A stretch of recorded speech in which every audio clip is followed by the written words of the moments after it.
Hello everyone, welcome back to education point pharmacy. So friends, आज हम discuss करने वाले हैं एंटी अरिथमिक ड्रग्स।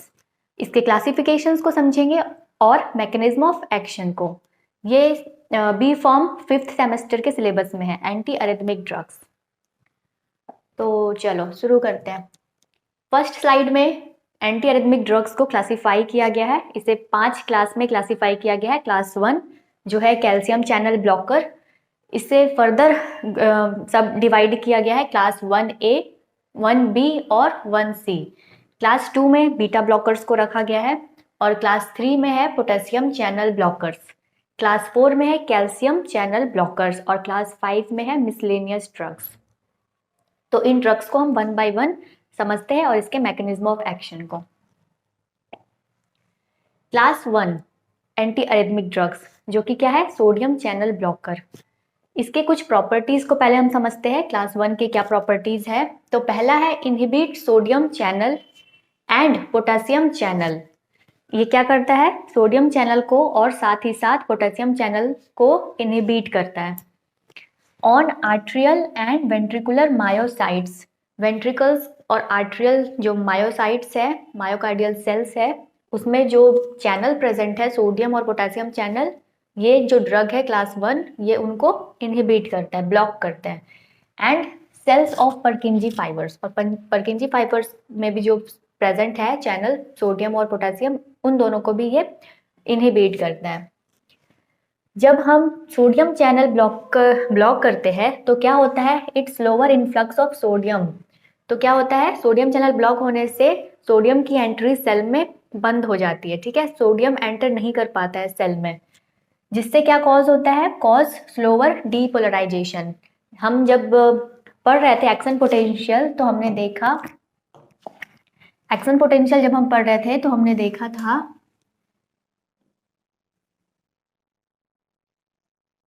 ठीक है, फेज जीरो मतलब डीपोलराइजेशन। फेज 1, फेज 2 है प्लेट्यू फेज और फेज 3 है रीपोलराइजेशन। तो जब सोडियम इन्फ्लक्स होता है, सोडियम सेल के अंदर जब एंटर होता है तो ये सेल नेगेटिव पोलराइज्ड से क्या होता है, पॉजिटिव की तरफ मूव होता है, पॉजिटिवली पोलराइज्ड होता है। जब क्या एंटर होता है, सोडियम, और इस ड्यूरेशन में क्या होता है, सेल्स में कॉन्ट्रैक्शन होता है। फिर कुछ समय के लिए plateau phase and then repolarization. तो रीपोलराइजेशन क्यों होता है, जब पोटेशियम सेल से इफ्लक्स होता है, जब पोटेशियम सेल के बाहर जाता है, मतलब पोटेशियम सेल से बाहर की तरफ मूव करता है, तो जो सेल है वो वापस से नेगेटिव पोलराइज्ड की तरफ मूव करता है, पॉजिटिव टू नेगेटिव, जिससे क्या ग्राफ मिलता है हमें, इस तरीके से रीपोलराइजेशन और फिर रेस्टिंग मेम्ब्रेन पोटेंशियल। तो ये हम ऑलरेडी एक्शन पोटेंशियल में समझ चुके हैं। अब हम यहाँ पे क्या कर रहे हैं, सोडियम चैनल को ब्लॉक कर रहे हैं, जिससे क्या हो रहा है कि सेल के अंदर सोडियम एंटर नहीं हो पा रहा है, और एंटर नहीं हो पा रहा है तो फिर क्या हो रहा है, डीपोलराइजेशन, जो फास्ट डीपोलराइजेशन है वो हम स्लो कर पा रहे हैं, स्लो डीपोलराइजेशन, और which means decrease in slope during phase 0। Slow depolarization होने से क्या हो रहा है, स्लो डीपोलराइजेशन होने से क्या हो रहा है, हमें इस तरीके का ग्राफ मिल रहा है। ठीक है, मतलब ये डीपोलराइजेशन फेज 0 में क्या हो गया, स्लोप डिक्रीज। इससे ये इंडिकेट हो रहा है कि फास्ट डीपोलराइजेशन ना होकर अब डीपोलराइजेशन कैसा है, स्लो है, क्योंकि सोडियम चैनल ब्लॉक है। व्हेन पोटेशियम चैनल ब्लॉक, जब पोटेशियम चैनल को हम ब्लॉक करते हैं ड्रग देकर इस चैनल को, तो सेल के बाहर पोटेशियम मूव नहीं हो पाता है, मतलब पोटेशियम इफ्लक्स नहीं हो पाता है, जिससे क्या इंडिकेट हो रहा है, less potassium living this cell. Cell के बाहर पोटेशियम ज़्यादा नहीं जा पा रहा है क्योंकि पोटेशियम चैनल ब्लॉक है। To slower leads to slower rate of repolarization. अब जो रीपोलराइजेशन फास्ट हो रहा था वो क्या हो जाएगा, स्लो, क्योंकि सेल के बाहर जब पोटेशियम जा रहा था तो रीपोलराइजेशन हो रहा था। अब क्या है, पोटेशियम सेल के बाहर नहीं जा पा रहा है जल्दी, तो रीपोलराइजेशन क्या हो जाएगा, स्लो हो जाएगा। तो इस तरीके का ग्राफ मिलेगा हमें, ये इंडिकेट करता है slow repolarisation. and longer phase 1, 2 and 3 which means longer refractory period.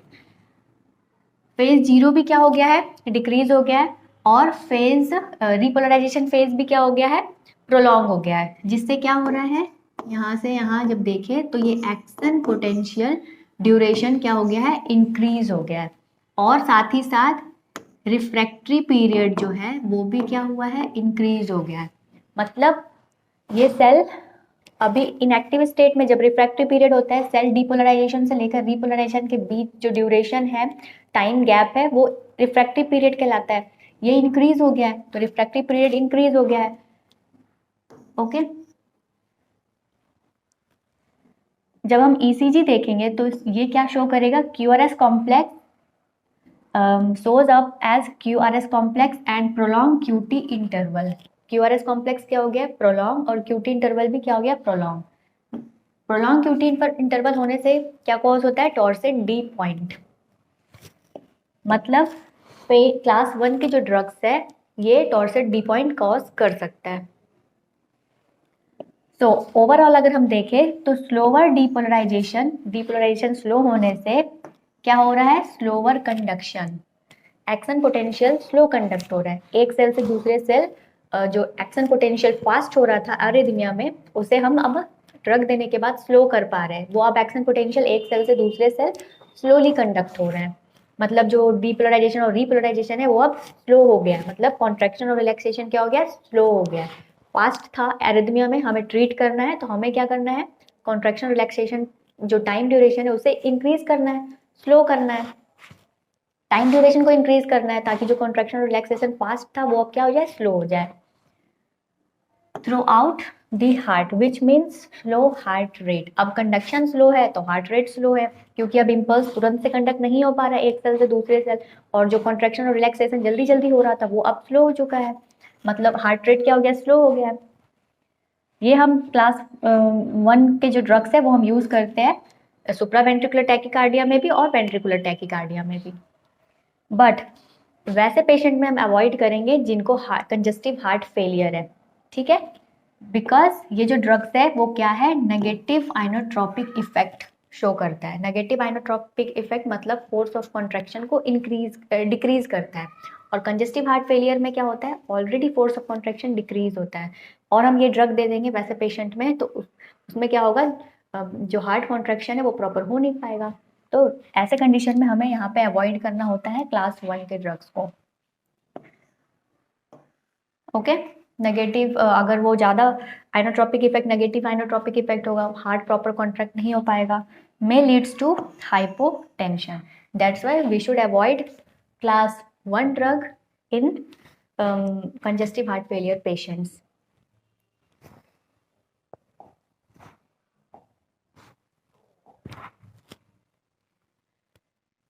Class 1 को फर्दर डिवाइड किया गया है 3 subtype. Class 1A sodium channel blocker, class 1B and 1C। 1A में क्या होता है, जो एक्शन पोटेंशियल ड्यूरेशन ये है जिसके कारण अरिथमिया हो रहा था, जिसे हमें ट्रीट करना है, तो हम क्लास 1A के अगर ड्रग्स को यूज करेंगे ट्रीट करने के लिए, तो उसमें क्या होगा, action potential duration increase. Class 1A drug क्या करेगा, इंक्रीज एक्शन पोटेंशियल ड्यूरेशन और इंक्रीज इफेक्टिव रिफ्रैक्टरी पीरियड। मतलब ये जो एक्शन पोटेंशियल ड्यूरेशन है वो भी इंक्रीज है और इफेक्टिव रिफ्रैक्टरी पीरियड भी क्या है, इंक्रीज है ड्रग देने के बाद। ओके, अब हम समझते हैं क्लास 1A के ड्रग को। पहले क्लास 1A के जो ड्रग्स है वो मॉडरेट सोडियम चैनल ब्लॉक करता है, मॉडरेट इफेक्ट है, सोडियम चैनल पे मॉडरेट इफेक्ट देता है। और साथ ही साथ क्या, जब सोडियम चैनल ओपन स्टेट में होता है तो ये काम करता है। ये जो क्लास 1A के ड्रग है ये कब बाइंड करता है, सोडियम चैनल को ब्लॉक करता है जब सोडियम चैनल एक्टिवेट होता है, ओपन स्टेट में होता है, ठीक है। Block sodium and potassium channel both, ये दोनों को ही ब्लॉक करता है, सोडियम चैनल को भी और पोटेशियम चैनल को भी। अगर सोडियम चैनल ब्लॉक हो रहा है मतलब क्या होगा, स्लोप ऑफ फेज 0 क्या हो जाएगा, डिक्रीज हो जाएगा। अगर हम सोडियम चैनल को ब्लॉक करेंगे तो हमें डिक्रीज फेज 0 में क्या होगा, स्लोप डिक्रीज हो जाएगा। और साथ ही साथ ये पोटेशियम को भी ब्लॉक कर रहा है, मतलब प्रोलॉन्ग रीपोलराइजेशन। जो रिपोलराइजेशन यहाँ पे हो रहा था वो अब क्या हो गया है, प्रोलॉन्ग हो गया है, क्योंकि ये sodium channel block, potassium channel block है और पोटेशियम सेल के बाहर मूव होकर नहीं जा पा रहा है, तो सेल रिपोलराइजेशन होने के लिए अब सेल को ज्यादा समय लग रहा है। ठीक है, delayed repolarization, decrease slope of phase 0 जो मैंने अभी बताया, इंक्रीज एक्शन पोटेंशियल ड्यूरेशन। इसमें अगर आप देखो तो ये क्या हो गया है, एक्शन पोटेंशियल ड्यूरेशन इंक्रीज हो गया है, और साथ ही साथ इफेक्टिव रिफ्रैक्टरी पीरियड भी क्या हो गया है, इंक्रीज हो गया है। मतलब अब सेल में नेक्स्ट एक्शन पोटेंशियल स्टार्ट होने से पहले अब काफी टाइम ड्यूरेशन बढ़ गया है। This agent cause torsade de pointes, क्योंकि हम जानते हैं अगर रिपोलराइजेशन स्लो होगा तो ये क्यूटी इंटरवल को प्रोलॉन्ग करेगा, क्यूटी इंटरवल प्रोलॉन्ग होने से टॉर्सिड डी पॉइंट कॉज हो सकता है। इंक्रीज रिफ्रैक्ट्रीनेस, इफेक्टिव रिफ्रैक्टिव पीरियड, और साथ ही साथ डिक्रीज कंडक्टिविटी, क्योंकि अब एक्शन पोटेंशियल एक सेल से दूसरे सेल में लेट पहुंच रहा है तो डिक्रीज हो गया है कंडक्टिविटी। हम कहाँ पे इन ड्रग्स को यूज करते हैं, and arrhythmia caused by accessory pathway, मतलब री एंट्री सर्किट वाले जो भी अरिथमिया है जिसका रीजन क्या था, री एंट्री सर्किट फॉर्म होना, तो वैसे कंडीशन में हम इन ड्रग्स को यूज करते हैं। Example Wolff Parkinson White syndrome, ये एक डिजीज है जिसका कारण क्या होता है, re entry circuit due to presence of accessory pathway. हम ऑलरेडी डिजीज पढ़ चुके हैं, तो इन कंडीशन में हम क्लास 1A के ड्रग्स को यूज करते हैं। क्लास 1A में कौन कौन से ड्रग्स है, क्विनिडीन, ये कहाँ से डिराइव होता है, ये अल्कोलॉइड है, ये डिराइव होता है सिंकोना बार्क से। ठीक है, और इनमें भी यही प्रॉपर्टी है, ये प्रोलॉन्ग करता है क्यूटी इंटरवल को और एक्शन पोटेंशियल को इंक्रीज करता है, डीपोलराइजेशन को रिपोलराइजेशन को डिलेड करता है, और डिक्रीज फेज 0 के स्लोप को डिक्रीज करता है। बट इसके कुछ एडवर्स इफेक्ट भी है, जैसे ये क्विनिडीन ड्रग्स क्या कॉज कर सकता है, सिंकोनिज्म। सिंकोनिज्म क्या है, ग्रुप ऑफ काफी सारे डिजीज कलेक्टिवली हम कह सकते हैं यहाँ पे सिंकोनिज्म। तो कौन कौन से डिजीज है, सिम्टम्स हेयरिंग लॉस, सुनाई नहीं देना, टैनिटस मतलब बजिंग साउंड्स फील करना, आपको ऐसा लगेगा आपके कान में कुछ ऐसा बज रहा है, buzzing sounds, flushing, face skin red हो जाएंगे, रेड एंड हॉट, वर्टिगो मतलब चक्कर आना, ब्लड विजन प्रॉपर दिखाई नहीं देना, और हेडेक। इन डिजीज को कलेक्टिवली क्या कहा जाता है, सिंकोनिज्म। तो ये हमेशा याद रखना है, क्विनिडीन कॉज सिंकोनिज्म। क्विनिडीन को हम कभी भी डिजिटलिस के साथ नहीं देंगे। अगर डिजिटलिस के साथ क्विनिडीन देते हैं तो क्या कॉज कर सकता है, डिजिटलिस टॉक्सिसिटी। अब ये डिजिटलिस टॉक्सिसिटी क्यों कॉज करता है, क्योंकि क्विनिडीन क्या करता है, डिक्रीज रेनल क्लियरेंस ऑफ डिजॉक्सिन्स। जो किडनी से एक्सक्रीशन है, डिजॉक्सिन एक्सक्रीशन है, वो क्या हो जाता है, डिक्रीज हो जाता है, जिससे ब्लड में डिजॉक्सिन लेवल इंक्रीज होता रहता है और मे कॉज डिजिटलिस टॉक्सिसिटी। इसलिए हमेशा यहाँ पे क्विनिडीन कॉन्ट्राइंडिकेटेड होता है डिजिटलिस के साथ, नेवर यूज।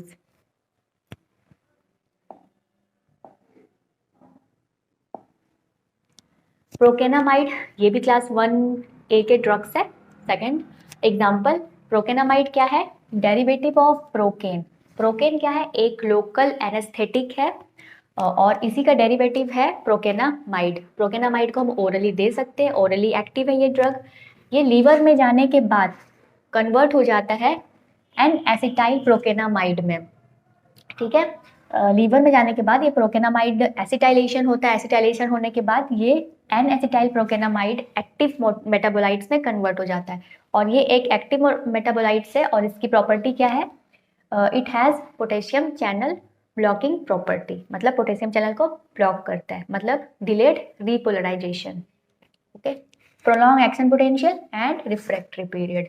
अब हम जानते हैं कि पोटेशियम चैनल ब्लॉक है, मतलब रिपोलराइजेशन स्लो होगा, डिले हो गया है, इस वजह से क्या हो गया, एक्शन पोटेंशियल भी बढ़ गया है, और सेल की जो रिफ्रैक्टरी पीरियड है, रिफ्रैक्टरीनेस है, वो भी क्या हो गया, इंक्रीज हो गया। हमें अल्टीमेटली यही करना है अरिथमिया को ट्रीट करने के लिए, एक्शन पोटेंशियल को ड्यूरेशन को इंक्रीज करना है और इफेक्टिव रिफ्रैक्टरी पीरियड को इंक्रीज करना है। तो ये ड्रग्स उसी तरीके से काम करता है। Reduce speed of impulse conduction and pacemaker activity. ये जो प्रोकेनामाइड है ये ऐसे नोड पेसमेकर एक्टिविटी को, ऑटोमेटिसिटी को भी इंक्रीज करता है, जो फायरिंग बहुत ज़्यादा फास्ट है जिससे क्या कॉज हो रहा है, अरिथमिया। तो ये अरिथमिया को ट्रीट करने के लिए ऐसे नोड की ऑटोमेटिसिटी को भी डिक्रीज करता है, और साथ ही साथ जो कंडक्शन है एवी से एवी नोड के थ्रू उसे भी डिक्रीज करता है। बट इसके कुछ एडवर्स इफेक्ट है, लाइक टॉर्सेट डी पॉइंट। हम जानते हैं एक्शन पोटेंशियल इंक्रीज हो गया और इफेक्टिव रिफ्रैक्टिव पीरियड भी क्या हो गया, इंक्रीज हो गया है, क्योंकि पोटेशियम चैनल ब्लॉक है, जिसके कारण से रिपोलराइजेशन डिलेड हो गया है, जिसके कारण से क्या कॉज हो सकता है, प्रोलॉन्ग क्यूटी इंटरवल, और प्रोलॉन्ग क्यूटी इंटरवल होने से टॉर्सेट डी पॉइंट कॉज हो सकता है।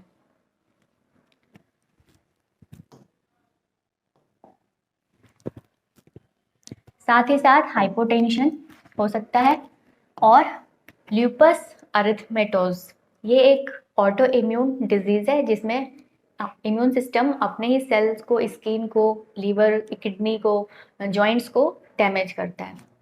बट ये ड्रग के कारण हो रहा है प्रोकेनामाइड से, तो ये रिवर्सेबल है। अगर हम प्रोकेनामाइड के यूज को स्टॉप कर दे तो ये जो डिजीज है वो ठीक हो सकता है, स्टॉप हो सकता है। Very effective to treat Wolff Parkinson White syndrome, मतलब री एंट्री से अगर कोई ट्रैकिकार्डिया कॉज हो रहा है, AVNRT और AVRT, तो उसमें ये काफी इफेक्टिव ड्रग है प्रोकेनामाइड। डाइसोपायरामाइड, इसकी मैकेनिज्म ऑफ एक्शन क्विनिडीन और प्रोकेनामाइड के जैसा ही है, सेम।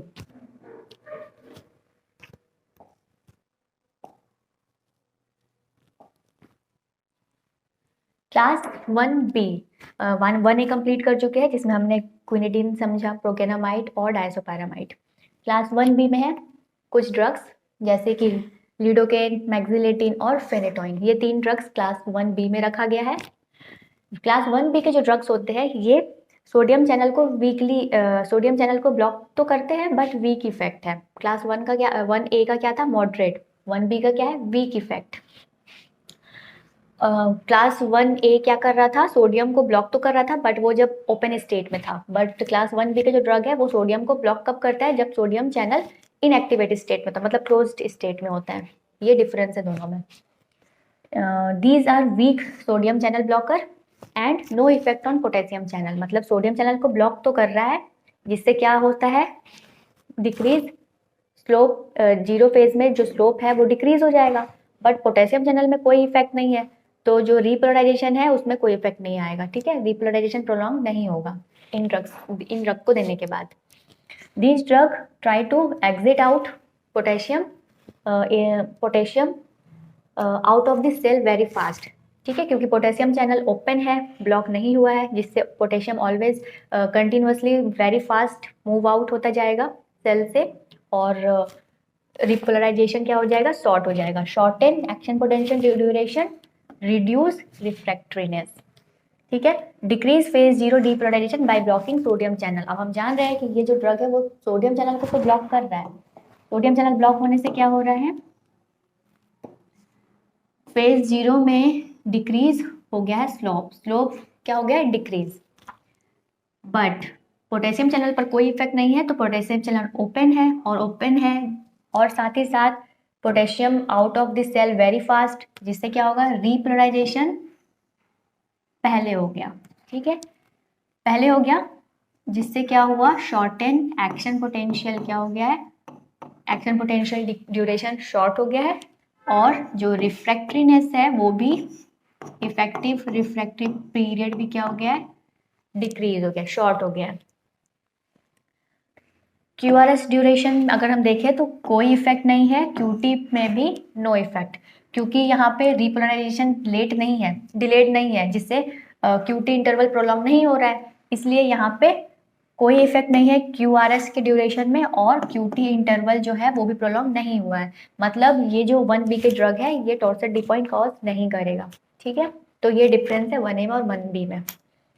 यूज हम करते हैं वेंट्रिकुलर अरिथमिया में, तो 1B के जो ड्रग्स है वो यूज होता है मेनली वेंट्रिकुलर अरिथमिया में, और 1A ड्रग्स यूज होता है सुप्रा वेंट्रिकुलर अरिथमिया और वेंट्रिकुलर अरिथमिया दोनों में, बोथ। अब हम इनके ड्रग्स को देखते हैं। लीडोकेन, लीडोकेन जो है वो आईवी देते हैं। Most commonly used a drug है। कब? अगर डिजिटलिस टॉक्सिसिटी के कारण वेंट्रिकुलर अरिदमिया हो, वेंट्रिकुलर टैकीकार्डिया हो, तो हम लीडोकेन आईवी देते हैं। ठीक है, ड्रग ऑफ चॉइस है। जब वेंट्रिकुलर टैकीकार्डिया का कारण क्या हो, डिजिटलिस टॉक्सिसिटी, तो ड्रग ऑफ चॉइस क्या है, लीडोकेन आईवी दिया जाता है। एडवर्स इफेक्ट है लाइक सीएनएस टॉक्सिसिटी, ये में कॉज कर सकता है सीजर, इपिलेप्सी जैसे कंडीशन को कॉज कर सकता है। Ineffective in case of atrial arrhythmia, arrhythmia अगर अरिदमिया के ओरिजिन अगर आर्टरी में है तो इस केस में ये जो 1B के ड्रग है वो इनइफेक्टिव होते हैं। क्लास 1C, 1A हो चुका है, 1B हो चुका है, 1C। तो 1C क्या है, strong sodium channel blocker. 1A क्या था, मॉडरेट, 1B था वीक, और 1C है स्ट्रॉन्ग, स्ट्रॉन्गली एक सोडियम चैनल को ब्लॉक करना है। No effect on potassium channel, potassium channel पर कोई इफेक्ट नहीं है, निग्लिजिबल इफेक्ट है। अब हम समझ सकते हैं कि ये जो क्लास 1C के ड्रग है ये स्ट्रॉन्ग क्या कर रहा है, सोडियम चैनल को ब्लॉक कर रहा है। ड्रग देने के बाद फेज 0 में स्लोप क्या हो गया, डिक्रीज हो गया है, और नेग्लिजिबल इफेक्ट है पोटेशियम में, मतलब रीपोलराइजेशन इस तरीके से। ठीक है ना, ये प्रोलॉन्ग हुआ है और ना ही ये शॉर्ट हुआ है। रीपोलराइजेशन पे कोई इफेक्ट नहीं है क्योंकि पोटेशियम चैनल पर कोई इफेक्ट नहीं है इस ड्रग का।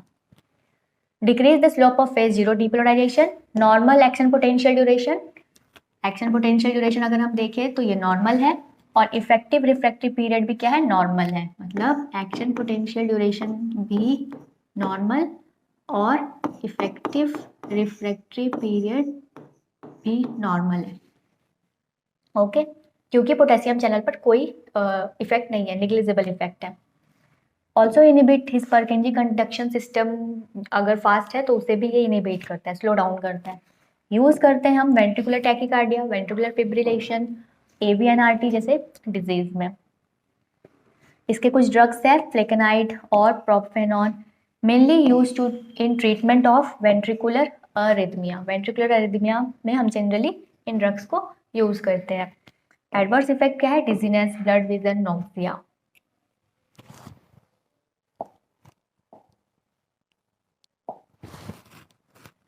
तो क्लास 1 के ड्रग्स को हम समझ चुके हैं, 1A, 1B, 1C। Class 2 beta blocker drug है। बीटा ब्लॉकर क्या करता है, बीटा एडर्जिक रिसेप्टर को ब्लॉक करता है, मतलब कैटेकोलैमिन्स जो एपिनेफ्रिन, नॉर एपिनेफ्रिन है, इनके एक्टिविटी को ये ब्लॉक करता है। बीटा रिसेप्टर से जब एड्रेनलिन और नॉर एड्रेनलिन बाइंड होता है तो ये ऐसे नोड के ऑटोमेटिसिटी को इंक्रीज करता है। हम पढ़ चुके हैं सिंपैथेटिक नर्वस सिस्टम जब एक्टिवेट होता है तो रिलीज करता है एड्रेनलिन, नॉर एड्रेनलिन, ये जाकर बीटा रिसेप्टर से बाइंड करता है और हार्ट रेट को इंक्रीज करता है, ऐसे नोड से फायरिंग को इंक्रीज कर देता है, AV से कंडक्शन को इंक्रीज कर देता है और अल्टीमेटली हार्ट रेट को इंक्रीज करता है। अरिथमिया को ट्रीट करना है हमें, हार्ट रेट को कम करना है, टैकीकार्डिया है तो हार्ट रेट को स्लो डाउन करना है, तो हम बीटा ब्लॉकर देते हैं, जिससे क्या होता है, बीटा रिसेप्टर ब्लॉक हो जाता है और जो कैटेकोलैमिन्स मतलब एड्रेनलिन और नॉर एड्रेनलिन बाइंड हो रहा था वो अब बाइंड नहीं हो पाता इन रिसेप्टर्स के साथ। तो prevent the action of catecholamines, decrease sympathetic activity on heart, sympathetic activity decrease हो गया, अब क्या होगा, ऐसे नोड से जो फायरिंग फास्ट है वो भी स्लो डाउन हो जाएगा। Decrease automaticity and slow conduction through AV node से जो कंडक्शन फास्ट है वो भी अब स्लो हो जाएगा, जिससे क्या होगा, decrease heart rate slow down, और साथ ही साथ जो हार्ट कॉन्ट्रैक्शन है जो काफ़ी फास्ट था वो भी अब स्लो डाउन है। यूज़ करते हैं हम जनरली सुप्रावेंट्रिकुलर टैकीकार्डिया में, क्योंकि ये ड्रग्स कहाँ पे काम कर रहा है, एसए नोड में और AV नोड में। तो जो सुप्रावेंट्रिकुलर टैकीकार्डिया रीज़न क्या था, फास्ट फायरिंग एसए नोड से और कंडक्शन भी काफ़ी फास्ट, तो अल्टीमेटली हम सुप्रावेंट्रिकुलर टैकीकार्डिया को ट्रीट करने के लिए क्लास 2 बीटा ब्लॉकर्स को यूज़ करते हैं। बीटा ब्लॉकर्स में तो काफ़ी सारे ड्रग है, बट अरिथमिया को ट्रीट करने के लिए जो कॉमनली यूज़ किया जाता है वो प्रोपनॉल है, मेटाप्रोलॉल है, एटनॉल है और एस्मोलॉल है। एस्मोलॉल जो है ये IV देते हैं, given IV for emergency control of atrial fibrillation और आर्ट्रियल फ्लटर। अगर इमरजेंसी कंडीशन है पेशेंट तो फिर हम एस्मोलॉल देते हैं आईवी इंट्रावेनस, और जो फास्ट हाई इंक्रीज्ड ऑटोमेटिसिटी है उसको डिक्रीज करने के लिए। एस्मोलॉल आईवी इसलिए देते हैं क्योंकि ये फास्ट ऑनसेट ऑफ एक्शन, तुरंत से एक्शन शो करता है, और इसकी शॉर्ट हाफ लाइफ है, मतलब ज़्यादा देर ये बॉडी में नहीं रहता है, ठीक है, एक्सक्रीट आउट हो जाता है। क्लास 3 में रखा गया है पोटेशियम चैनल ब्लॉकर्स को। पोटेशियम चैनल ब्लॉकर दे रहे हैं, मतलब समझ जाओ यहाँ पे क्या हो रहा है, रीपोलराइजेशन डिलेड हो रहा है, जिससे क्या कॉज होगा, prolong QT interval, and ultimately these class of drugs also cause torsade D point. Block potassium channel that are responsible for phase 3 repolarization. phase 3 के लिए repolarization के लिए जो potassium channel block potassium channel responsible है, उनको ये class 3 वाले जो ड्रग्स है वो ब्लॉक करते हैं, जिससे क्या होता है, रीपोलराइजेशन प्रोलॉन्ग हो जाता है। Increase duration of action potential, अब तक हम पढ़ते आ रहे हैं, रीपोलराइजेशन इंक्रीज होने से, प्रोलॉन्ग होने से एक्शन पोटेंशियल भी इंक्रीज हो जाता है, और साथ ही साथ इफेक्टिव रिफ्रैक्टरी पीरियड भी इंक्रीज हो जाता है। तो इफेक्टिव रिफ्रैक्टरी पीरियड भी इंक्रीज हो गया है, और ये दोनों इंक्रीज होने से हम जान रहे हैं कि क्यूटी इंटरवल भी इंक्रीज होता है, और हमें ये भी पता है कि प्रोलॉन्ग क्यूटी इंटरवल होने से क्या कॉज होता है, torsade de pointes. May cause torsade de pointes. Agents are, इनमें कौन कौन से ड्रग्स है, क्लास 3 में कौन कौन से ड्रग्स है, एमियोडेरॉन, ड्रोनाडेरॉन, सोटालॉल, डोफेटेलाइड और एब्यूटेलाइड, ठीक है। सोटालॉल एक यूनिक प्रॉपर्टी रखता है क्योंकि ये बीटा ब्लॉकर में भी आता है और साथ ही साथ पोटेशियम चैनल ब्लॉकर में भी है। Mainly use in treatment of supraventricular tachycardia, आर्टियल fibrillation, आर्टियल Flutter. Most widely use drug अगर हम देखें इन क्लास में तो सबसे ज़्यादा यूज किया जाता है एमियोडेरॉन को। वेरी इफेक्टिव ड्रग है टू ट्रीट अरिथमिया। बट और साथ ही साथ क्या है, ये जो एमियोडेरॉन है इसका लॉन्गेस्ट एक्शन है, काफ़ी देर तक ये अपना एक्शन शो करता है बॉडी में।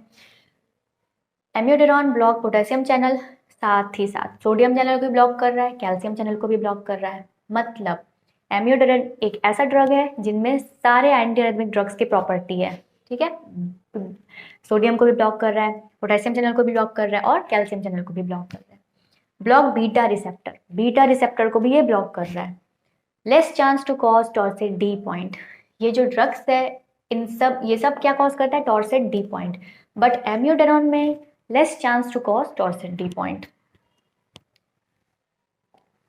पर एमियोडेरॉन के काफ़ी ज़्यादा एडवर्स इफेक्ट देखने को मिले हैं, लाइक पल्मोनरी फाइब्रोसिस, फोटोसेंसिटिविटी, मतलब धूप से स्किन एलर्जी होने लगती है, वो धूप ऐसे मतलब एडवर्स इवेंट होने पर वो पेशेंट सनलाइट को बिल्कुल बर्दाश्त नहीं कर पाते हैं, फोटोसेंसिटिविटी, न्यूरोपैथी, ठीक है, हेपेटोटॉक्सिसिटी, किडनी फेलियर वगैरह।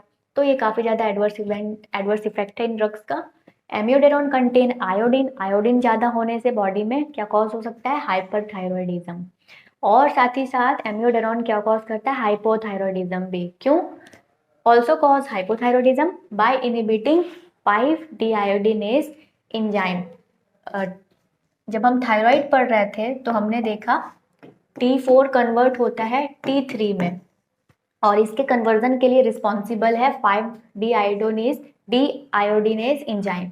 बट ये जो एमियोडेरॉन है ये इस एंजाइम को ही इनहिबिट कर देता है, तो T4 T3 में कन्वर्ट नहीं हो पाता है, और क्या कॉज हो सकता है, हाइपोथायरॉयडिज्म।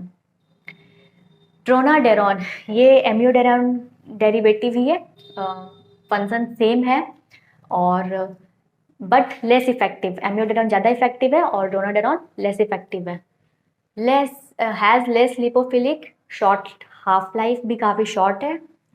एमियोडेरॉन में क्या था, longest half life. Doesn't contain iodine, इसमें प्रेजेंट नहीं है, तो ये हाइपर और हाइपोथायरॉयडिज्म जैसे डिस्फंक्शन को, थायराइड डिस्फंक्शन नहीं करता है, बट ये लेस इफेक्टिव है than amiodarone. Sotalol as we all know कि ये बीटा ब्लॉकर है और साथ ही साथ पोटेशियम चैनल ब्लॉकर भी है।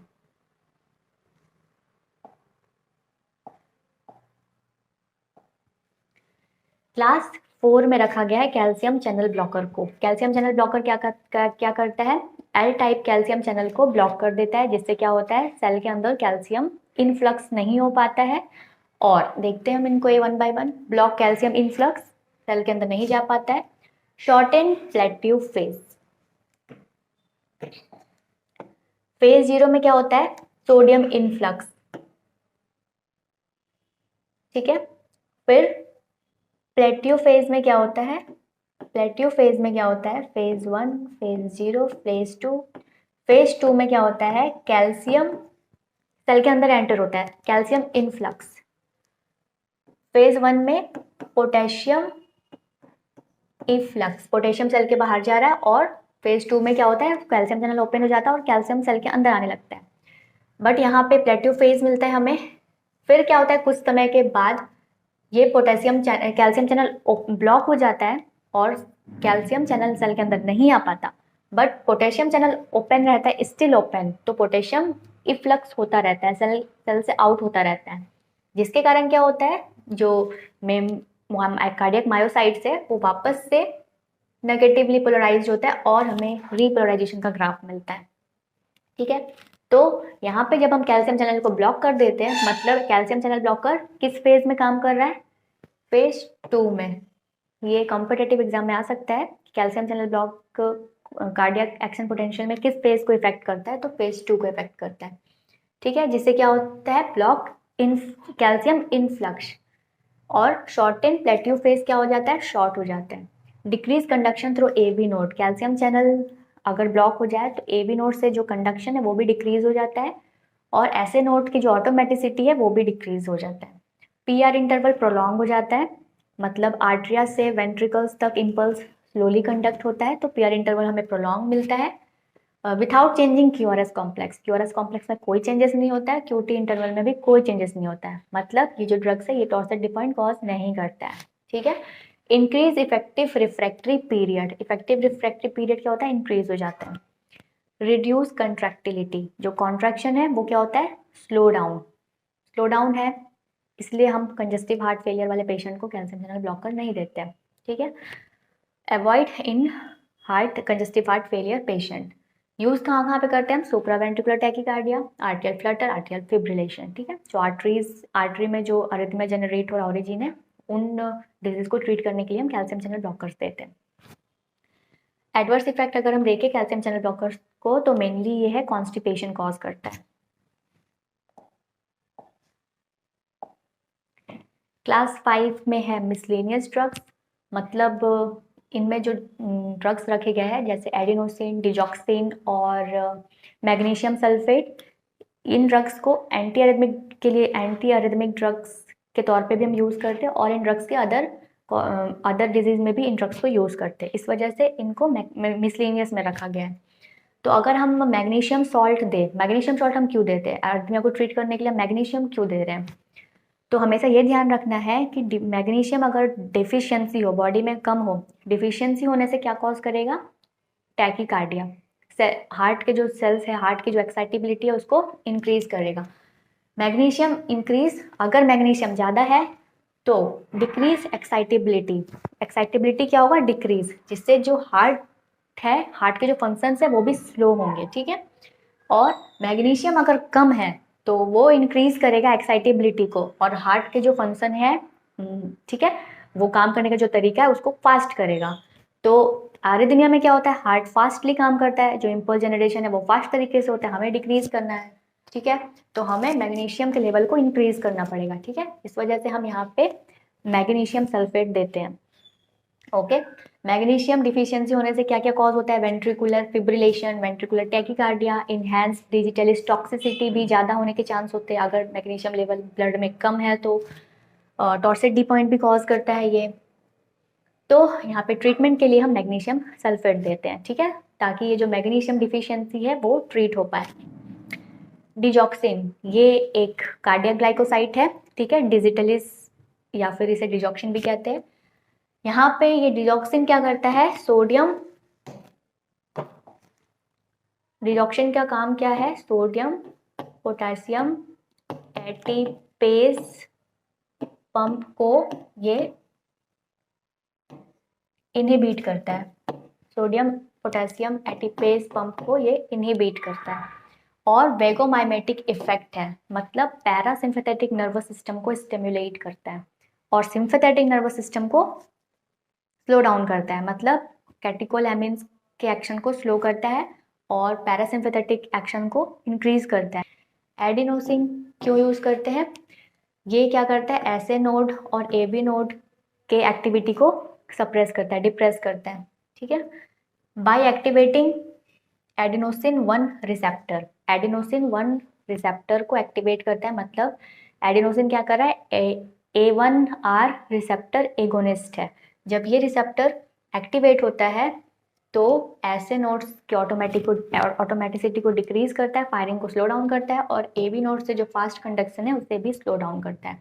इस वजह से हम एडिनोसिन को यूज करते हैं टू ट्रीट AVNRT, AVRT और other arrhythmia.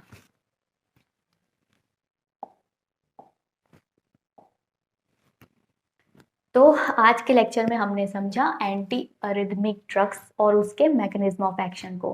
Finally cardiovascular disease almost complete कर चुके हैं हम, बट सॉरी टू से एक डिजीज रह गया है, हाइपरलिपिडेमिया, जो पढ़ना है 5th सेमेस्टर के स्टूडेंट्स को। तो नेक्स्ट लेक्चर में हम कुछ नए टॉपिक्स को डिस्कस करेंगे और ये हाइपरलिपिडेमिया को हम बाद में डिस्कस करेंगे। तब तक के लिए आप अपना ध्यान रखें। Have a good day.